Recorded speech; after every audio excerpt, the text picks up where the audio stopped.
Buen día, Marcelo. Un gusto saludarte y verte por esta vía digital. Un abrazo enorme a toda la gente que sintoniza Antena Sur a través de la radio y a toda la gente que te sigue y nos va a seguir a través de las redes sociales.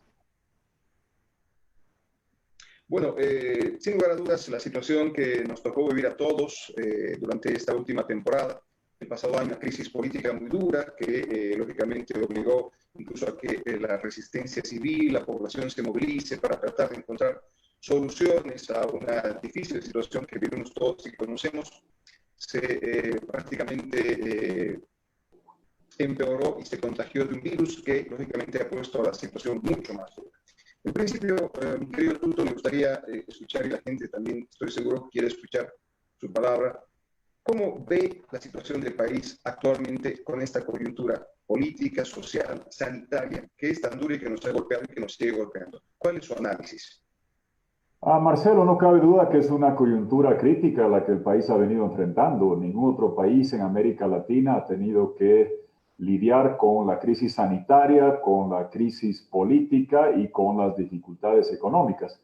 Se dirá que a todos afecta el coronavirus, que a todos les golpea en la salud y en la economía, pero ningún otro país está saliendo de 14 años de un gobierno autoritario que violó la Constitución, que desconoció el referéndum, que hizo un fraude monumental y que había dejado al país en pañales desde el punto de vista sanitario, por eso nos ha golpeado tanto. Y a eso se le agrega que el gobierno de transición, en lugar de hacer solo elecciones, hace campaña y se ventilan muchas denuncias que siguen saliendo todos los días de corrupción en la compra de respiradores, de la falta de pruebas, de la falta de testeo, que no hacen más que exacerbar las dificultades sanitarias. Y económicamente, y Tarija lo entiende perfectamente, Marcelo, el MAS se farreó el gas ese que viene de Tarija, a través de dos ductos que hicimos, tanto a Brasil, para el mercado de Sao Paulo, como el ramal de Cuiabá, como el de Argentina, que lo reactivamos, han permitido al MAS facturar 50.000 millones de dólares de venta del gas, casi todo ello proveniente de Tarija. Y el MAS se farreó el gas con corrupción, con despilfarro, con costos recuperables, con elefantes azules, estadios, aeropuertos, avionetas, helicópteros y palacios por doquier. ¿Y cómo sostuvo cuando empezaron? Marcelo, tú lo sabes bien, que empiezan a bajar los precios, repuntan un poco, pero vuelven a descender, merman los volúmenes de venta, y ante la caída de ingresos, ¿cómo sostuvo Evo Morales el ritmo de vida dispendioso fiscalmente y de lujos? Pues quemando las reservas monetarias del Banco Central. Después de quemar las reservas gasíferas, queman las reservas monetarias del Banco Central al ritmo de 2.000 millones de dólares al año, nos endeudan en 2.500 millones de dólares al año interna y externamente, y nos dejan un déficit fiscal, vale decir que el Estado erogaba mucho más de lo que ingresaba, déficit de cuenta corriente, carencia de dólares, una situación insostenible, y a eso agrégale la recesión del coronavirus. Entonces el próximo gobierno necesita tener un liderazgo con capacidad y experiencia probada para lidiar con la profunda crisis económica, de firmeza democrática para recuperar la libertad del Estado de Derecho pleno y en unidad nacional, porque no se puede gobernar Bolivia sin indígenas, y ante esta triple crisis sanitaria, económica y política es que tenemos este proyecto que desde enero venimos diciendo claramente que hay que traer inicialmente un programa de cooperación internacional para estabilizar la economía, evitar la inflación, sobresaltos cambiarios y proyectar la Bolivia del futuro, corazón integrador, verde, digital, capital de baterías de litio, corazón gasífero, energético de la región, con la propiedad de las acciones de las empresas en manos del pueblo, de todos los mayores de 18 años, sin narcotráfico, sin corrupción y en unidad con todos. Desde enero, febrero venimos hablando de ello y quizás hoy se entiende mejor de lo que se podía ver en enero, febrero, que se necesita, por sobre todo, un gobierno que garantice que va a reconstruir la economía y preservar los empleos, y aquí estamos con el programa que ofrecemos. Muy bien, Tuto. El discurso de todos los políticos, por lo menos en el país de un tiempo a esta parte, siempre ha estado ligado a achacarle las situaciones tan cerradas que ha tenido el anterior gobierno, pero tampoco se encuentran, Tuto, algún tipo de encuentros entre una oposición, y creo que la gente, la población está ansiosa de encontrar ese tipo de encuentros para hacerle frente precisamente a ese movimiento del socialismo, que aún tiene un voto duro, tiene un voto por ahí a veces yo llamo de una manera muy respetuosa un voto inconsciente, pero de todas maneras, ese sector opositor que por ahí ha tenido una trayectoria importante en cuanto a política, como es el caso tuyo, pero también han surgido nuevas figuras en el escenario político que no entendemos cuál es, lógicamente, la perspectiva que tienen para encontrarle esa alternativa que buscamos todos los bolivianos, que haya esa unión, que haya ese desprendimiento, que hablamos todos, siempre hablamos. El desprendimiento es importante, que exista una sola figura política que le haga frente al movimiento al socialismo y que tengamos esa lógica de una educación y una cultura eleccionaria adecuada, como ocurre en países como por ejemplo Estados Unidos, tan grande que lógicamente tiene 2 o 3 candidatos importantes que pugnan esa silla presidencial. En Bolivia ocurre lo contrario. El momento de tomar decisiones, pues prácticamente cada uno ve sus propios intereses. A estas alturas sabemos que es difícil que puedan desprenderse de esa carrera electoral cada uno de los frentes que están en este momento en disputa, pero hay la posibilidad de que se puedan encontrar acuerdos que la mayoría de los analistas y personas dicen serán necesarios principalmente si se llega a una segunda vuelta. Hay la posibilidad de esos acuerdos que la gente tanto busca entre los sectores llamados ahora que están en contra del movimiento socialismo, o que están, no sé si llamar derecha, pero sí llamar en un lado contrario a la lógica del movimiento al socialismo, que aún sigue haciendo aún cosas muy duras en el país, incluso el extranjero. Sí, hay esa posibilidad, Duto. Marcelo, a ver, algunas consideraciones sobre este tema que tocas, que es tan importante. Primero, no pintemos el diablo en la pared. La gente sabe, el movimiento al socialismo ha sido un proyecto poderoso, hoy deteriorado por el latrocinio, la corrupción de 14 años, porque su líder, cobarde Evo Morales, salió huyendo y está prófugo en el exterior. Llamó a hacer bloqueos, bloquearon el oxígeno, le están lloviendo denuncias que nos hacen pasar vergüenza a todos y cada uno de los bolivianos. El MAS sí tendrá un voto que le quedará, pero ni por asomo va a ser gobierno. Te garantizo que va a haber un gobierno alternativo al MAS, democrático. La pregunta es cuál va a ser ese gobierno. Y ahí llega el segundo punto que quiero hacer sobre esto. Hay que unirse sobre una causa y la gente debe evaluar de las candidaturas que están sobre la mesa ante las dificultades económicas que se avecinan, que sabemos que son producto del desfalco del MAS y la recesión del coronavirus. ¿Qué proyecto tiene la capacidad, el liderazgo, la credibilidad, la experiencia de poder decir, yo resuelvo esto? Tengo la ventaja de que hemos enfrentado la última gran crisis que enfrenta Sudamérica, 2001-2002, en Tarija se acuerdan perfectamente, cuando devalúa Argentina de 1 a 4 y nos invaden con vinos, con quesos, con aceites. Y aquí, allá hubo corralito, feriado bancario, congelaron los depósitos, la gente no podía sacar su plata del banco, quemaban los bancos. En Brasil hubo devaluación, en Uruguay, en Venezuela, en todas partes hubo dificultades. Y aquí yo mantuve la economía creciendo, hicimos el gasoducto Yacuiba-Río Grande en 8 meses para facilitar la integración gasífera con Brasil. Condonamos deuda externa, más de 5.500 millones de dólares. Los pasamos a la gente más pobre en municipios rurales, abrimos mercados de textiles y otros productos en Europa, en Estados Unidos, reformamos el servicio de impuestos, el servicio de caminos, reducimos 80% del narcotráfico proveniente del Chapare, no bloquearon un año que yo estuve de presidente en el Chapare ni un minuto, mostramos firmeza democrática, respuestas a la pobreza, los bancos todos salieron del sistema financiero indemne. Aquí no hubo corralitos, no hubo feriado, no hubo desdolarización, hiperinflación ni nada que se le parezca. Con esa credibilidad es que le pido a la gente que evalúe cuál es la opción, porque ese es el principal desafío del próximo gobierno. Y la unidad debe darse en torno a una agenda, no en torno a una persona o una consigna. Mucho tiempo nos han hecho manipulación de consignas. Hoy, ¿quién tiene el proyecto con la capacidad, la credibilidad y experiencia económica y además con la firmeza democrática para erradicar todas las prácticas autoritarias del MAS, de copar instituciones, de llenarlos de corrupción, de adjudicar todo a dedo sin licitación? Y eso trabajando con hermanos aymaras como Lino Vilca, gran dirigente aymara paceño, primer senador, Tomás Ayarwi, quechuas, todos unidos para dar respuesta. Eso es lo que debe congregar a la unidad. Y evidentemente un último apunte sobre esto. A veces pensamos, hay 2 temas que distorsionan. Uno, que antes se hacían alianzas, recuerdas, en el Congreso se votaba, y eso fue lo que erosionó al sistema político, los acuerdos de coteo y de pegas. Hoy día la gente elige presidente.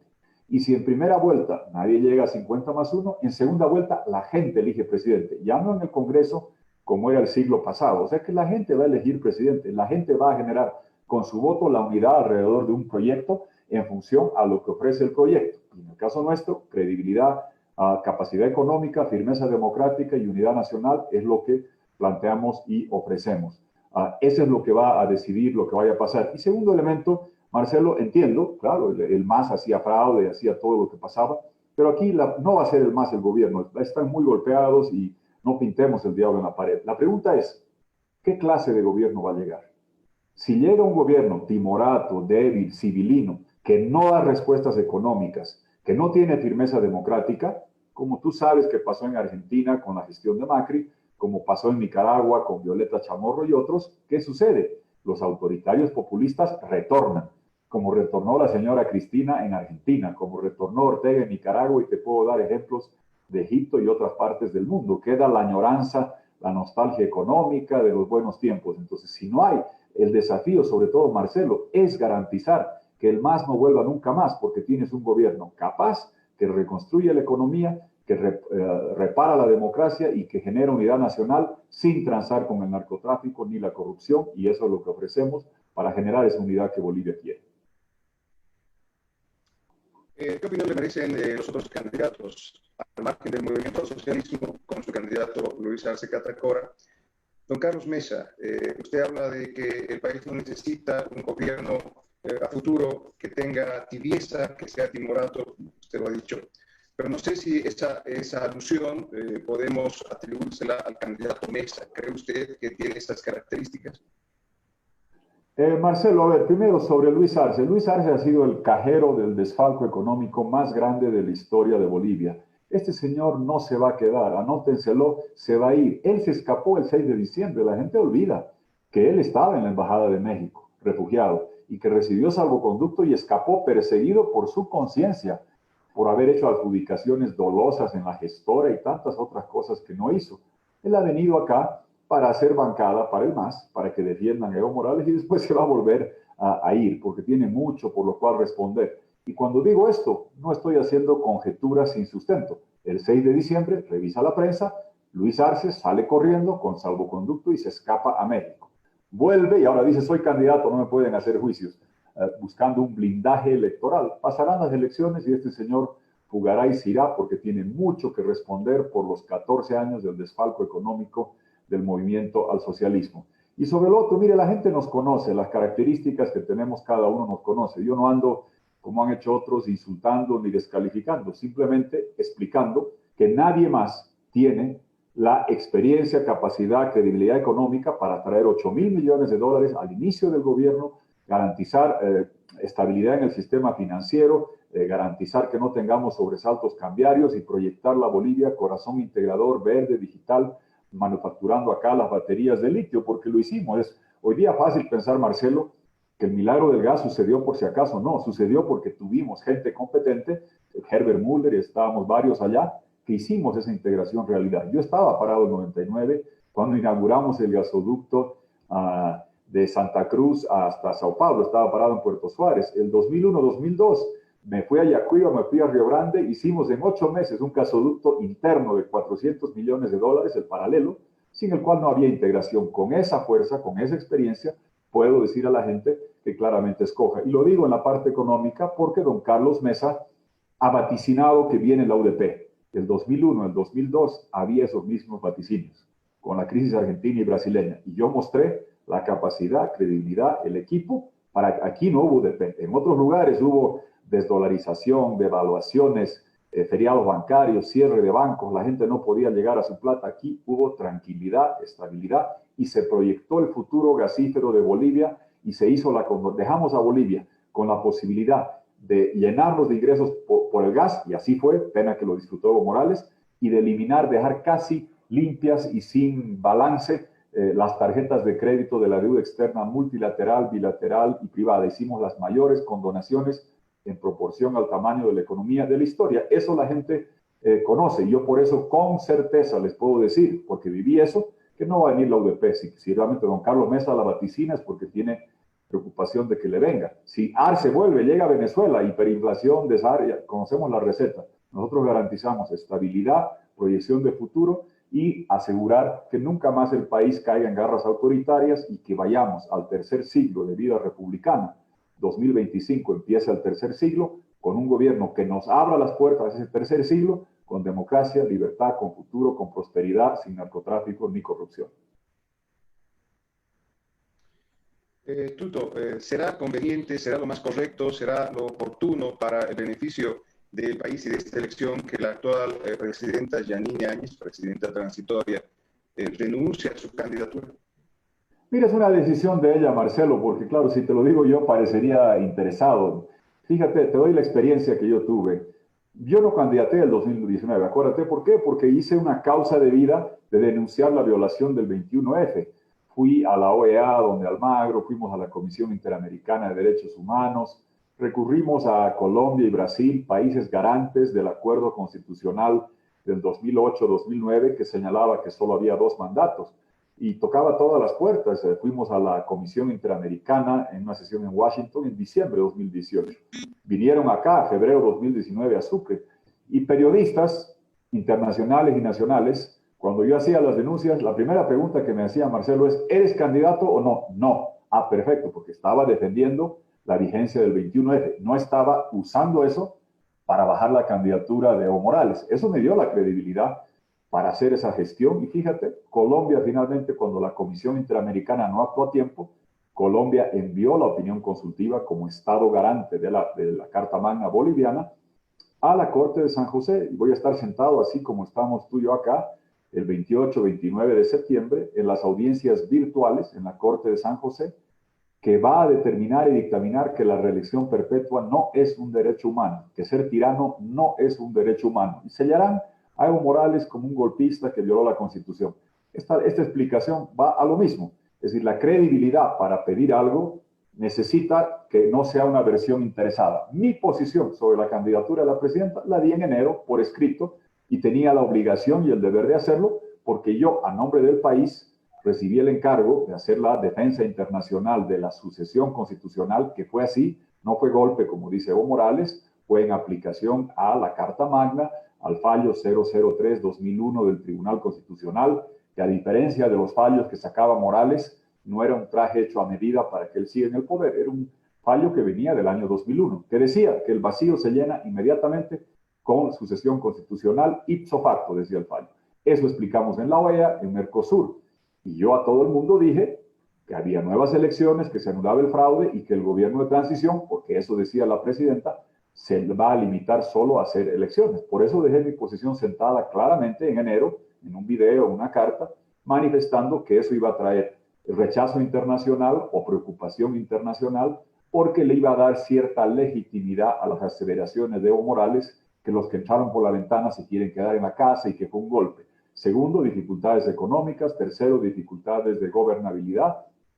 Y finalmente, que iba a permitir a Luis Arce, ante las investigaciones, decir esto es político porque son mis adversarios de campaña. Todo eso se ha dado. Mi posición que dije en enero la mantengo, pero comprenderás que no, como estoy inscrito como candidato, no sería creíble así como la credibilidad para defender el 21F contra Evo Morales y su postulación del 2019 la tenía, porque a mí no me podía decir que yo estaba haciendo eso por beneficio propio, personal, sino por de defensa de la democracia. Con esa misma línea, te puedo decir ahora, que ella será la que vea, y te repito lo que dije en enero, ella pudo haber hecho historia, prefirió hacer campaña, triste por la democracia y por la economía, porque muchas de las dificultades que hoy se enfrentan, de falta de recursos, créditos externos, de esta pugna entre legislativo y ejecutivo, es porque la campaña se ha trasladado a esta lucha de poderes. El MAS en el Congreso, la presidenta y su equipo en el Ejecutivo.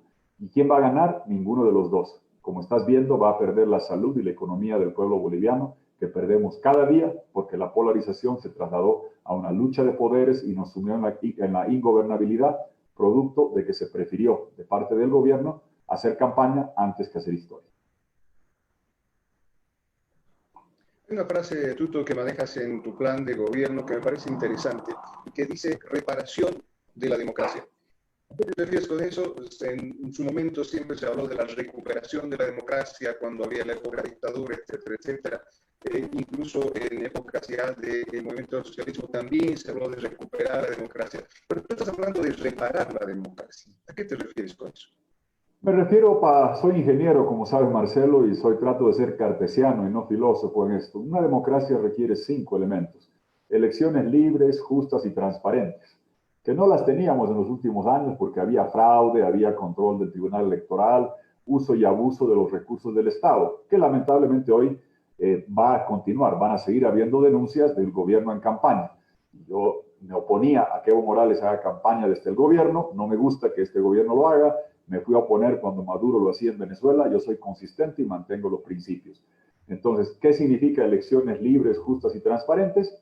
Recuperar órgano electoral independiente, padrón limpio, eliminar la reelección presidencial inmediata. Eso requiere reparar nuestra democracia. 2, instituciones independientes, Contraloría, Banco Central, Ministerio Público, Justicia, Tribunal Constitucional, que trabajen para el pueblo, no para el gobierno de turno. Con Evo Morales, todos y cada uno de esos funcionarios respondían a él y no a la justicia independiente, a la investigación independiente, a la auditoría independiente. Tercero, pleno respeto a la libre expresión, para que tú te puedas expresar en la radio, todos los periódicos, y no ver lo que se vio con el MAS de compra bursátil de medios, compra accionaria de medios, amedrentamiento publicitario o persecución penal.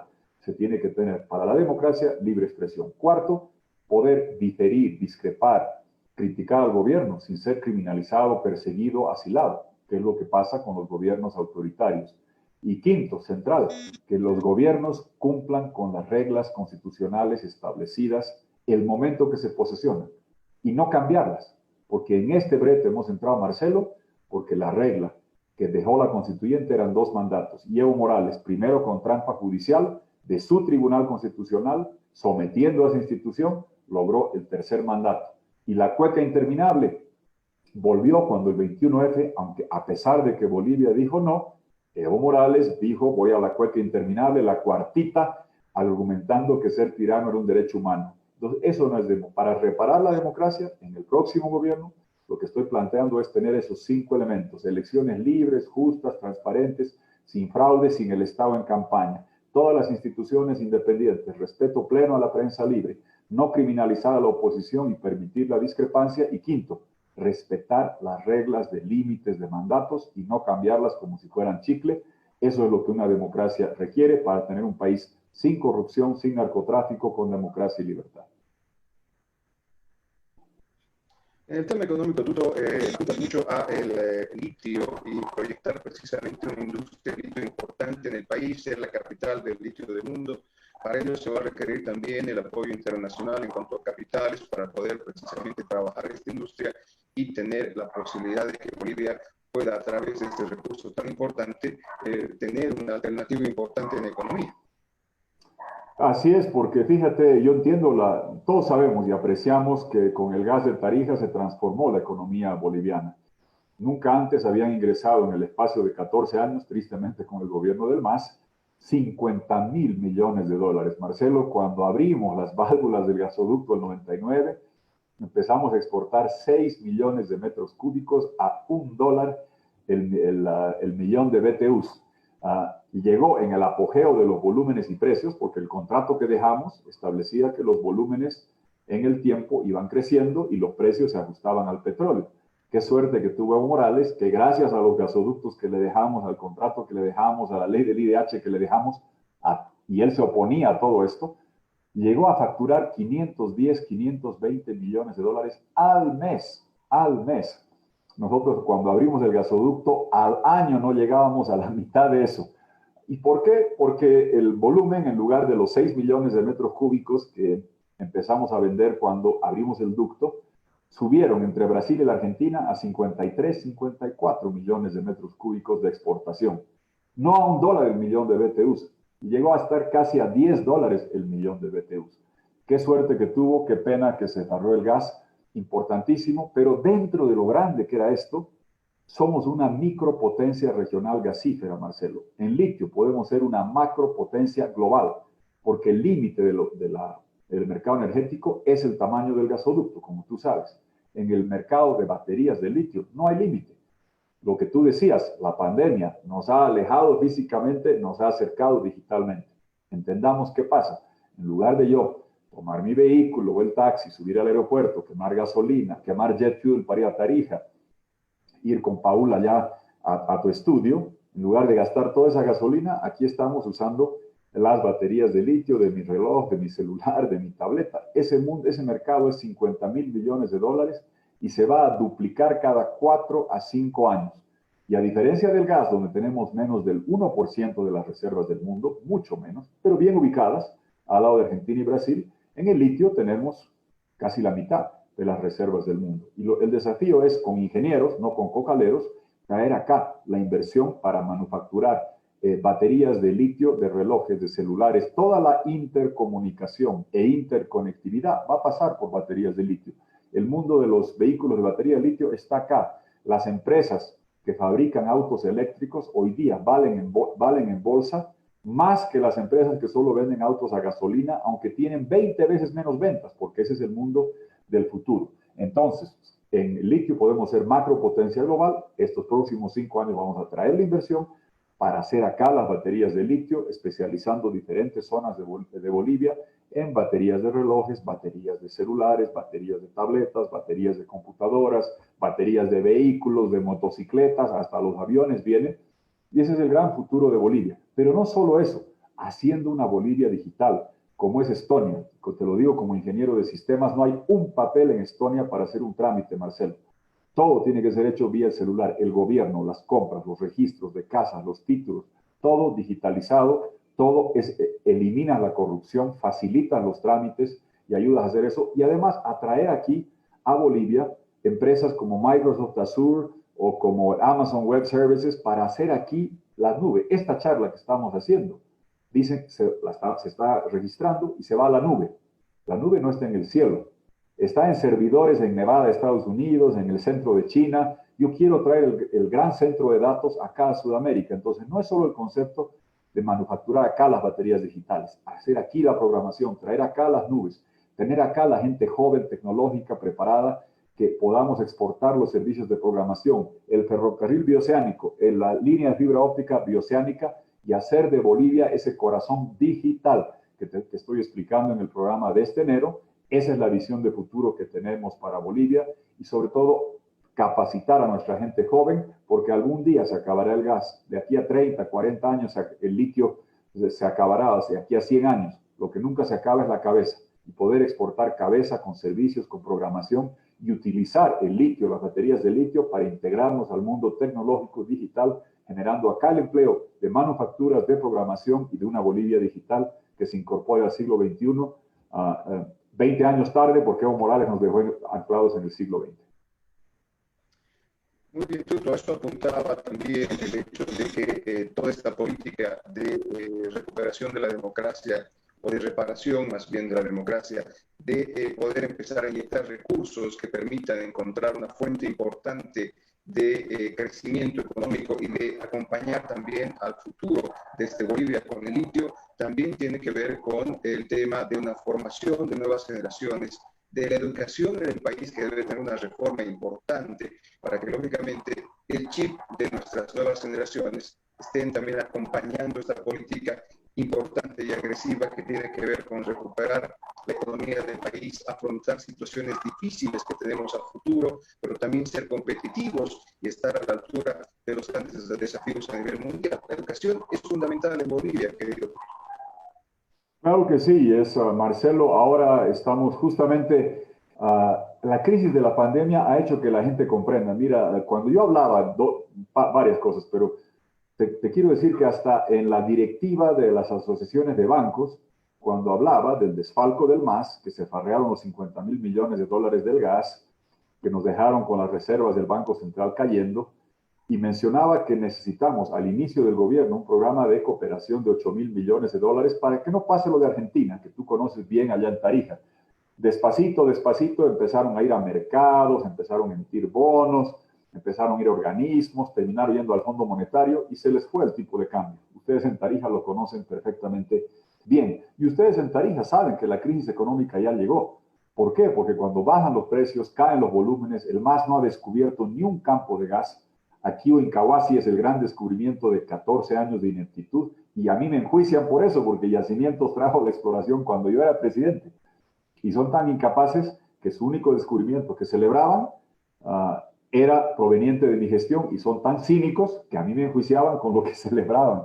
Así de cínicos son. Entonces, ustedes en Tarija saben, como no tenían Banco Central, como no tenían servicio de impuestos para mandar a extorsionar a los empresarios, como no podían quemar las reservas, como no podían endeudarse con la China, con Brasil o con la CAF, ustedes ya les llegó la crisis. Y eso que en Tarija a ustedes ya les llega hace varios años, ahora llegaba a Bolivia. Y por eso yo planteaba la necesidad de tener este programa de cooperación. Y muchos me miraban, Marcelo, como diciendo, ¿por qué propones un remedio para una enfermedad que no nos damos cuenta que tenemos? Ahora nadie duda que hay enormes dificultades económicas y que la forma de lidiar con ellas es que tengo la ventaja, como te he señalado, de tener el equipo, la capacidad de haber lidiado con la última gran dificultad, la del 2001-2002 de Argentina, Brasil y Sudamérica de rodillas, y por eso garantizamos que tendremos estabilidad y proyección futura. Eso ya la gente lo entiende hoy. La segunda cosa que entiende la gente hoy, cuando decía corazón verde digital en la propuesta, y esto de los centros de datos, exportar programación, exportar servicios, en Cochabamba hay decenas, centenares de muchachos y muchachas jóvenes programando, no como yo, Marcelo, que sabía programar en Fortran, en Basic, como lenguajes anquilosados. Hoy ya saben programar en JavaScript, en C++, vendiendo programación. Eso mismo se puede hacer en todo Bolivia con esta proyección que te hablaba. Cuando decías eso en enero, febrero, decías medio futurista, creo que ha trabajado en IBM y se está como... No, esa es la realidad. Y hoy día ya la gente entiende, porque esto que estamos haciendo de hablar por Zoom y transmitir por Facebook, nadie lo hacía antes de marzo. Yo sí hacía teleconferencias internacionales con Zoom, con Cisco WebEx, pero hoy día hasta mi mamá en Cochabamba pues habla con las nietas y los nietos por Zoom y sabe usar todos los productos, porque como tú dices, al alejarnos físicamente nos hemos acercado digitalmente y eso ha permitido que la gente comprenda el valor de la propuesta de hacer de Bolivia el país digital, donde lleguemos de forma digital con los servicios, con los registros, con el gobierno, con la salud, con la educación. La ventaja, lo imprescindible que es hoy tener la educación digital en zonas urbanas donde hay cobertura de señal como estamos tú y yo, en zonas rurales con podcast, a través de la radio, de la televisión, con asistentes que ayuden allá. Tenemos que digitalizar toda la provisión de servicios, empezando por la educación que es sagrada. Y ese es un desafío que ya no es solo para Bolivia, es para el mundo entero. En grandes universidades de Estados Unidos y Europa están transformando a toda velocidad la enseñanza por la vía digital. Entonces nosotros habíamos señalado eso y así como te decía, que había gente que me miraba raro cuando decía el MAS desfalcó el gas, se llevó la plata, hay que traer $8,000 millones. Me miraban raro, ay no, hoy día todo el mundo comprende que hay que traerle inyección para salvar empresas pequeñas, medianas y preservar empleo. Y cuando digo la Bolivia digital, hoy día todo el mundo entiende que es imprescindible. Fíjate que ahora se está clausurando el año escolar porque no hemos tenido la forma de adecuarnos y adaptarnos a la provisión digital y virtual de la educación. Conmigo les aseguro que tendremos la Bolivia digital, sin papeles, con cobertura, con puntos de banda ancha en todos y cada uno de los municipios y con la legislación que te permita. Tú sabes cómo es esto, Marcelo. Me entristece decir que no se ha podido adecuar. Mire, se puede. Te lo digo por experiencia. ¿Cómo crees que las celulares, las empresas de telecomunicación, te dan a ti WhatsApp gratis, Facebook gratis? Tienen que dar Zoom educativo gratis, que no te consuma los datos en todos los lugares de Bolivia, o que el Estado pague y reconozca por esa transmisión.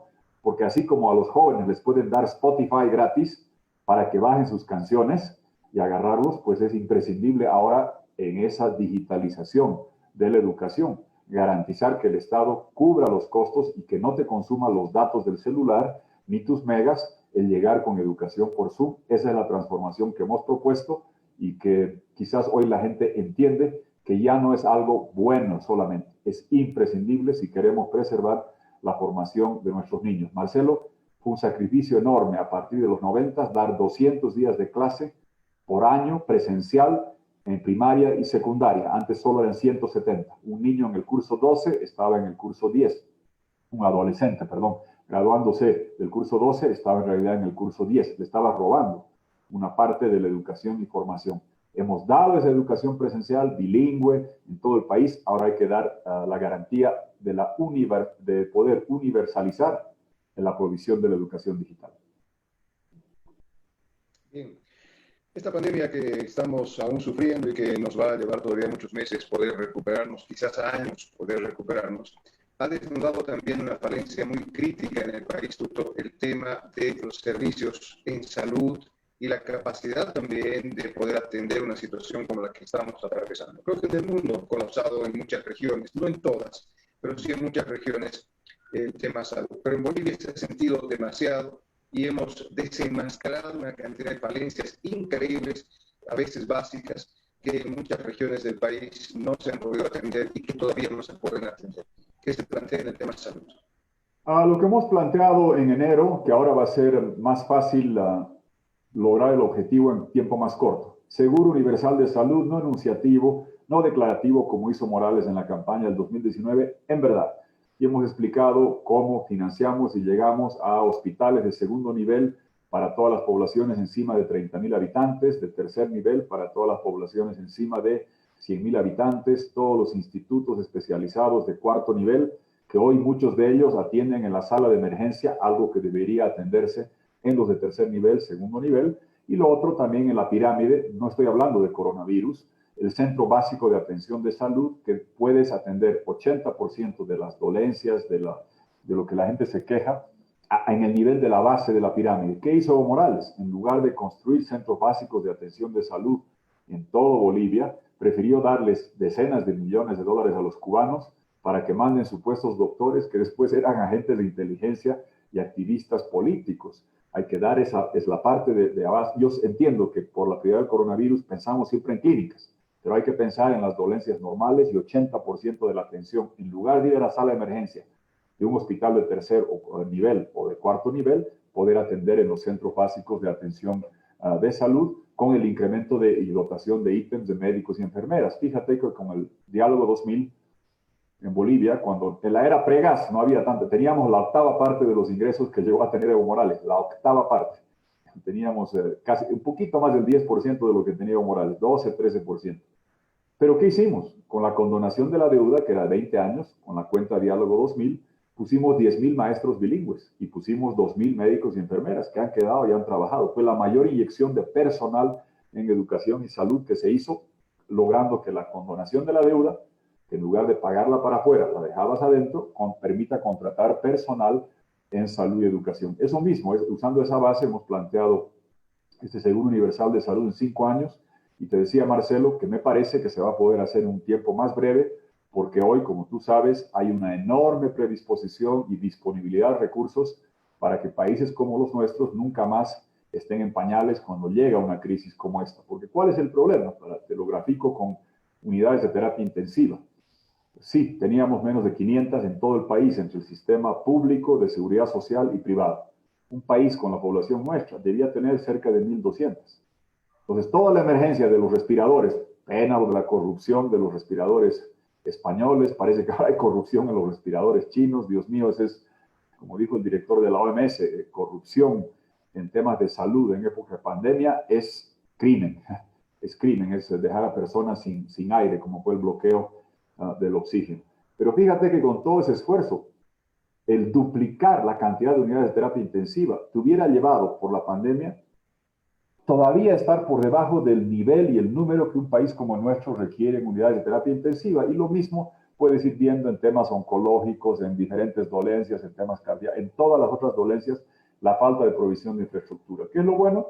Que ahora el virus pasará, pero la buena disposición quedará para que países como el nuestro nunca más estén en pañales, y por eso creemos que la propuesta de tener un seguro universal de salud implementado en 5 años se va a poder hacer en 3 años, gracias a que Naciones Unidas, organismos, países van a tener muy buena predisposición para apoyar a nuestros países, siempre y cuando vean un gobierno que lo hace sin corrupción, sin sobreprecio en las compras de los equipos, todo con licitación internacional para no aprovecharse de las emergencias. Querido Tuto, ¿cuál es su visión específicamente en cuanto se refiere a Tarija? Un departamento que en su momento pequeñito, que le dio tanto al país económicamente por el tema hidrocarburífero, que se proyectaba como una, algunos le decían incluso, la región, la billetera del país, había una gran proyección. No sé si los gobiernos de turno se equivocaron con Tarija. Los gobiernos locales también, llámense gobernadores o prefectos en su momento, o alcaldes también, no supieron encaminar correctamente a la región. Pero hoy nos vemos con una situación muy difícil en Tarija. Las noticias todos los días hablan de un crecimiento sostenido del desempleo, la industria o el sector privado se cae a pedazos, la poca industria que existe en Tarija también se está sosteniendo muy levemente. Hay una cultura de nuestra juventud de proyectarse y buscar simplemente un espacio en sectores públicos, sino así tener una cultura de emprendedurismo. Tuto Quiroga, cómo ve a Tarija en un futuro y más aún en la lógica de que usted pueda llegar a ser presidente del país y deba atender a nuestra región de una manera, se lo pido así como tarijeño, de una manera especial? Marcelo, a ver, primero va a ser lo primero, lidiar con la crisis económica que va a golpear duramente al país entero, a todas las empresas, a todos los sectores. Hay que ayudar a todas las empresas que van a estar duramente golpeadas. Hemos planteado que de los 8.000 millones de dólares, cerca de 3.500 millones de dólares se tiene que inyectar a través del sistema financiero para dar liquidez, reprogramación, capital de trabajo, a tasas de interés más bajas, a plazos más largos, con garantía del Estado, como lo están haciendo Alemania, Reino Unido y otros. Eso requiere un gobierno con credibilidad, con relaciones externas y que pueda explicar eso. La ventaja, te lo digo, es ningún otro gobierno o líder en el mundo consiguió que le condonen 5.500 millones de dólares a lo largo de, que quedaron para 20 años de deuda multilateral y bilateral. Eso lo hicimos haciendo 3 rondas, 2 rondas directamente yo y la tercera que llegó por gravedad o por inercia de condonación de deuda multilateral y bilateral. Con esa credibilidad es que vamos a encarar este desafío. Y lo primero para Tarija y para Bolivia es salvar. No nos podemos quedar sin hoteles, sin restaurantes, sin cafés. No nos podemos quedar sin industria vitivinícola, sin industria del turismo, la economía naranja. Hemos hecho muchas sesiones sobre ello. Y la primera tarea es ayudar y socorrer a las industrias que están y a los sectores que están más golpeados por la crisis que se ha venido de producto del desfalco del MAS y de la recesión del coronavirus. Segundo, que hay que salvar a la parte pública. Buena parte de estos recursos es para reprogramar las deudas de universidades, alcaldías y gobernaciones. Y vienen días duros. Te decía que hace unos años, en el apogeo de precios y volúmenes altos que heredó Evo Morales, o que tuvo la fortuna de disfrutar, entraban 510 millones de dólares al mes. Tú sabes que el 11% de eso iba a las regiones y de eso que llegaba a Bolivia, 80% iba a Tarija. El 11% del 80%, estás hablando 8-9% de eso cada mes, iba a Tarija. Y claro, hay que lamentar también ahí la triste gestión que hubo a nivel regional, cuando el MAS toma la gobernación, lo que pasó con las alcaldías y demás. Esos tiempos terminaron. La caída del precio del petróleo, la merma de los volúmenes, la mala renegociación de los contratos va a hacer que en octubre, Marcelo, se esté recibiendo no 510 millones de dólares al mes, 80 millones de dólares al mes. Entonces, ponte tú como rector de una universidad, como alcalde, como gobernador, piensa en el IDH, piensa en las regalías, el golpe va a ser duro. Entonces, lo primero es socorrer y ayudar tanto a las empresas que viven, que necesitan viajeros, turistas, que necesitan exportar, sector vitivinícola, sector productivo, pagar la deuda interna, auxiliar al sector de construcción, reprogramar las deudas, dar salvataje a la universidad, alcaldías, gobernaciones. Y eso es con un gobierno que traiga la ayuda al principio. De lo contrario, va a haber lo que tú dices, que la gente allá prefería sector público. Pues eso se va a terminar en octubre si es que no hay un salvataje para las instituciones del sector público. Vas a ver tu campaña de gobernadores y alcaldes para Tarija muy diferente a las que había antes. Antes era la pelea por entrar a ver quién gastaba. Ahora va a ser la dificultad de ver a quién se elige que pueda lidiar con la profunda, enorme dificultad que viene. Y obviamente se requiere un gobierno nacional que pueda garantizar el socorro, la ayuda a las empresas. Lo primero es el salvataje al sector privado, pequeña, mediana empresa, vitivinícola, turismo, restaurantes, hoteles, y auxiliar a los sectores públicos. Lo segundo, obviamente, y no por eso hay que esperar un año, al mismo tiempo, es renegociar los contratos de gas. Porque fíjate que con Argentina nos tomaron el pelo, pues. Eso de vender 17 millones de metros cúbicos cuando les hace frío y 10 millones cuando les hace calor, es pues, imagínense a la vaquita, ordeñarla y durante 3 meses sacarle el doble de litros y 9 meses sacarle la mitad. Pobre vaquita, la vas a dejar gorda, exigua y maltratada. Geológicamente tú sabes que es pésimo manejo de campos. Con Brasil, el contrato que transformó Bolivia, que transformó Tarija, fue de 20 años y 30 millones de metros cúbicos al día. ¿Qué se renegocia en marzo? 14 millones de metros cúbicos, la mitad del volumen, por 5 años, la cuarta parte del tiempo. La mitad y la cuarta parte quiere decir que la torta gasífera que te genera certidumbre es la octava parte. ¿Qué certidumbre vas a generar con eso para atraer exploración? Hay que cambiar los marcos para atraer exploración. Evo Morales les dio 10.500 millones de dólares a las petroleras extranjeras que no fueron nacionalizadas, vía costos recuperables para que paguen sus gastos, sueldos, viajes, viáticos, la vida oronda que se daban en Santa Cruz y sus capitales, donde estaban las empresas, Francia, Argentina y otros.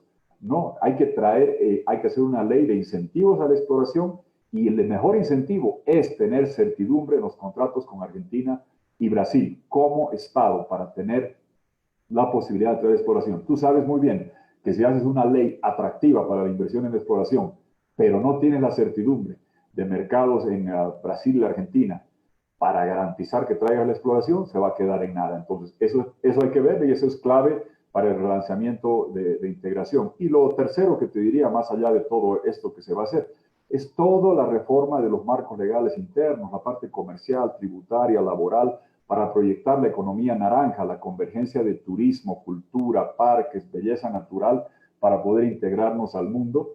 Y finalmente lo otro que tú sabes, tú dirás, el litio no está en Tarija, no, está en Potosí, pero tú sabes bien que la cadena de valor, el triángulo de litio, del que todo el mundo habla, está entre Potosí, Bolivia, entre Hombre Muerto en Argentina y para allá, y Atacama en Chile. Y esa zona de influencia obviamente pega con Tarija para todo lo que sea el desarrollar este triángulo, entendiéndonos entre Argentina, Bolivia y Chile, que no canibalicemos a ver quién vende más barato el litio a los coreanos y chinos, sino más bien hacer acá la industrialización, con la ventaja que tenemos más músculo, tenemos más reservas, y obviamente en ese triángulo de litio es directamente parte de la influencia geográfica en transporte, en manufactura, en generación de empleo que toca con Tarija. Bien, Tuto, el tiempo ya se nos está agotando, pero me gustaría consultarte también cómo o qué opinas ya del proceso electoral en sí. Ayer el Tribunal Supremo Electoral ha lanzado ya las directrices de cómo va a ser la elección, cuáles son las normas que deben cumplir los ciudadanos, particularmente para ir a votar el 18 de octubre. ¿Cuál es tu opinión en relación a esta fecha, en principio, a las directrices que está adoptando el Tribunal Supremo Electoral para tratar de evitar un masivo contagio cuando exista esa jornada de votación, y si serán las correctas, si ustedes también como candidatos de diferentes agrupaciones o partidos políticos también están dando algún tipo de recaudos para que sus militantes puedan tener todos los cuidados para ese día, Tuto? Mira, Marcelo, va a ser inédito lo que está pasando. Recién estamos viendo la normativa. Estoy seguro que está elaborada con los mejores criterios, pero hay que ver la provisión de la logística, porque una cosa es la normativa y otra es ver cuántas mesas en cuántos colegios, la distancia, la separación y todo eso, que va a ser una logística enormemente compleja. Lo importante es garantizar el máximo de seguridad sanitaria para minimizar la posibilidad de contagios, a fin de garantizar con la máxima seguridad sanitaria la máxima participación ciudadana. Después de 14 años de autoritarismo, después de 4 años de trauma desde el 21F de 2016, donde se ha desconocido la voluntad popular, el 21F de 2016, donde se ha hecho primarias inservibles en enero de 2019 gastando plata al cohete, donde se ha hecho un fraude gigantesco en octubre de 2019, necesitamos la elección más transparente, más participativa y mejor observada de la historia, Espero que los recaudos que se están tomando funcionen. No los puedo evaluar todavía porque recién han salido y sobre todo porque hay que ver cómo funcionan cuando se pongan en vigencia, en la capacitación de jurados, en las mesas y demás. Pero es imprescindible tener la máxima seguridad sanitaria para tener la máxima participación ciudadana con la garantía de observación internacional total, porque si no teníamos observación de la OEA con auditoría, Marcelo, el año pasado acá, no estaríamos hablando, pues hubieran robado la presidencia. Entonces espero que se avance en esa dirección y nosotros como alianza política obviamente vamos a trabajar con todos los factores de prudencia, los delegados de mesa, siempre bien protegidos, con las 3 M's, aplicando siempre las 3 M's, la mascarilla, el 1,5 metros y las manos limpias, las 3 M's todo el tiempo, y hacer todo el trabajo entendiendo que evidentemente va a haber cambios. Pues si tú me dices... mi mamá, doña Sonia Ramírez, en Cochabamba hubiera querido ir de delegada a una mesa, pues no, seguramente no la mandaremos, ya tiene holgadamente más de 80 años, Dios me la guarde, pues hay que adecuarse y ajustarse a esa clase de protocolos elementales y consideraciones humanas y de seguridad, pero reitero que evaluaremos cómo avanza, espero que el Tribunal Electoral cumpla con lo que ha comprometido, de minimizar los contagios para tener la máxima participación con observación total. Querido Tuto, yo quiero agradecerte porque hemos tenido una charla muy amena. Nuestros amigos oyentes han disfrutado de poder conocer de una manera muy concreta y específica una serie de planteamientos. Seguramente hay muchos más dentro del plan de gobierno que tienes junto a la Alianza Libre 21, pero no va a ser la primera ni la última vez que acá en la radio tengamos la posibilidad de seguir abordando diferentes temas rumbo a la elección del 18 de octubre. Te dejo para que puedas, con estas últimas palabras, despedirte de nuestros amigos oyentes, deseándote la mejor de las suertes y, por supuesto, esperando que Bolivia precisamente pueda elegir a su mejor candidato, a su mejor hombre o mujer, para que nos dirija de la mejor manera y podamos, lógicamente, salir todos adelante. Querido Tuto, estas palabras de estos segundos finales son tuyos. Gracias, Marcelo. Muchas gracias por la conversación tan agradable en Antena Sur y a través de las redes. En primer lugar, mi agradecimiento a todos los bolivianos que hemos estado en esta lucha. Hemos recuperado democracia y libertad expulsando a la tiranía del MAS. La decisión que tenemos ahora es la siguiente. ¿Qué clase de gobierno vamos a elegir? Yo les propongo y ofrezco un gobierno con capacidad económica para reconstruir el aparato productivo del país y hacer la Bolivia corazón verde digital con baterías de litio, como corazón gasífero, logístico, de infraestructura y con hubs con la capacidad para hacer realidad eso. Segundo, con la firmeza democrática de garantizar el libre tránsito, una Bolivia sin narcotráfico, sin corrupción y que los autoritarios corruptos no vuelvan nunca más. Tercero, en unidad nacional.